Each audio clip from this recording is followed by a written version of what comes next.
जय माँ विंध्यवासिनी भक्तों, आज मैं आपको माँ विंध्यवासिनी के विषय में कुछ रहस्यमय जानकारी और कुछ रोचक तथ्यों के बारे में बताना चाहती हूँ। भारत में माँ विंध्यवासिनी की पूजा और साधना का प्रचलन है। देवी विंध्यवासिनी माता कौन थी, कहाँ है उनका मुख्य शक्तिपीठ और क्या है उनका रहस्य जानिए।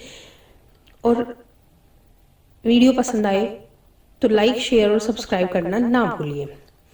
भगवान श्री कृष्ण की माता का नाम देवकी था। जब मथुरा के कारागार में देवकी के गर्भ से अष्टम पुत्र के रूप में भगवान श्री कृष्ण का जन्म हुआ, तो उसी दौरान गोकुल में यशोदा मैया के यहाँ एक पुत्री का जन्म हुआ।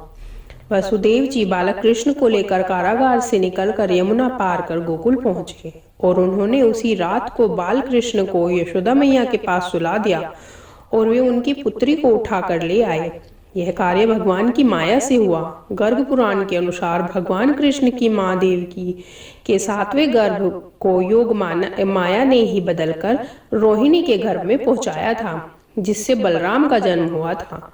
बाद में योग माया ने यशोदा के गर्भ से जन्म लिया था। भगवान विष्णु की आज्ञा से माता योग माया ने ही यशोदा मैया के यहाँ पुत्री रूप में जन्म लिया था। इसका बाद में नाम एकांशा रखा गया था। कंस ने बाल कृष्ण को बचाने के लिए ही योग माया कंस से बाल कृष्ण को बचाने के लिए ही योग माया ने जन्म लिया था। श्रीमद् भागवत पुराण की कथा अनुसार देवकी के आठवें गर्भ से जन्मे श्री कृष्ण को वासुदेव जी ने कंस से बचाने के लिए रातों रात यमुना नदी को पार कर गोकुल में नंद जी के घर पहुंचा दिया था तथा माँ यशोदा के गर्भ से पुत्री के रूप में जन्मे भगवान की शक्ति योग माया को चुपचाप वहां से मथुरा की जेल में ले आए थे। कहते हैं कि योग माया ने यशोदा के गर्भ से जन्म लिया था।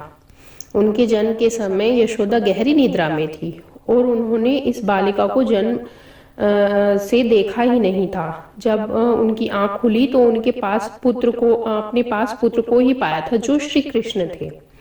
बाद में जब कंस को देवकी की आठवीं संतान के जन्म का समाचार मिला तो वह कारागार में पहुंचा। उसे यह सुनकर आश्चर्य हुआ कि पुत्र की जगन कन्या का जन्म कैसे हुआ। आकाशवाणी में तो देवकी के आठवें पुत्र द्वारा मेरे वध की बात कही गई थी, फिर यह पुत्री कैसे हो गई। कंस ने सोचा यह विष्णु का छल हो सकता है, इसलिए उसने उस नवजात कन्या को पत्थर पर पटक कर जैसे ही मारना चाहा, वह कन्या अचानक कंस के हाथों से छूटकर आकाश में पहुंच गई और उसने अपना दिव्य योग माया स्वरूप प्रदर्शित कर कंस से कहा, रे मूर्ख, तेरा वध करने के लिए देवकी की आठवीं संतान तो कब का जन्म ले चुकी है, मुझे मारने से क्या होगा।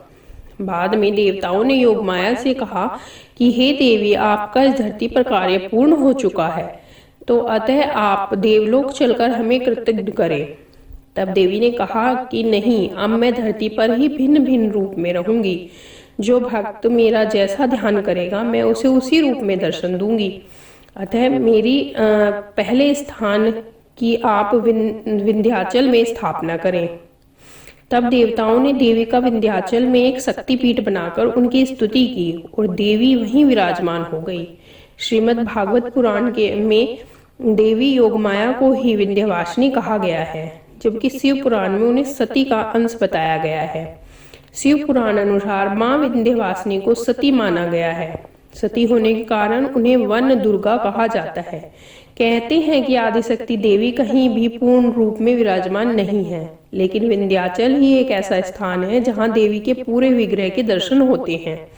शास्त्रों के अनुसार अन्य शक्तिपीठों में देवी के अलग अलग अंगों की प्रतीक रूप से पूजा होती है। मान्यता अनुसार सृष्टि आरंभ होने से पूर्व और प्रलय के बाद भी इस क्षेत्र का अस्तित्व कभी समाप्त नहीं हो सकता। यहाँ लोग सिद्धि प्राप्त करने के लिए साधना करने आते हैं, जहाँ संकल्प मात्र से साधकों को सिद्धि प्राप्त हो जाती है। मार्कंडेय पुराण श्री दुर्गा सप्तशती की कथा अनुसार ब्रह्मा, विष्णु या महेश भी भगवती की मात्र भाव से साधना और उपासना करते हैं, तभी वे सृष्टि की व्यवस्था करने में समर्थ होते हैं। श्रीमद् भागवत में उन्हें ही नंदा जी देवी कहा गया है, इसलिए उनका अन्य नाम कृष्णानुजा है। इसका अर्थ है कि वे भगवान श्री कृष्ण की बहन थी। इस बहन ने श्री कृष्ण की जीवन भर रक्षा की थी। इन्हीं योग माया ने कृष्ण के साथ योग विद्या और महाविद्या बनकर कंस, चारूण और मुष्टिक आदि शक्तिशाली असुरों का संहार कराया, जो कंस के प्रमुख मल्ल माने जाते थे। भारत में विंध्यवासिनी देवी का चमत्कारिक मंदिर विंध्याचल की पहाड़ी श्रृंखला के मध्य पतित पावनी गंगा के कंठ पर बसा हुआ है। प्रयाग एवं काशी के मध्य विंध्याचल नामक तीर्थ है, जहां मां विंध्यवासिनी निवास करती है। यह तीर्थ भारत के उन 51 शक्तिपीठों में प्रथम और अंतिम शक्तिपीठ है, जो गंगा तट पर स्थित है। यहाँ 3 किलोमीटर के दायरे में 2 अन्य देवियां भी विराजमान हैं। निकट ही काली खो पहाड़ी पर महाकाली तथा अष्टभुजा पहाड़ी पर अष्टभुजी देवी विराजमान है। हालांकि कुछ विद्वान इन्हें 51 शक्तिपीठों में शामिल नहीं करते हैं, लेकिन 108 शक्तिपीठों में जरूर इनका नाम मिलता है। जय मां विंध्यवासिनी। अगर आप चाहते हैं कि अच्छी से अच्छी वीडियोस हम और भी लाते रहें और अच्छी से अच्छी चीज़ें आपको दिखाते रहें, उसके लिए आप प्लीज़ हमारे चैनल को लाइक, शेयर, सब्सक्राइब ज़रूर कीजिए, जिससे कि हम और भी इंस्पायर होकर और कुछ अच्छी वीडियोस, कुछ अच्छी चीज़ें आप तक पहुंचा सकें।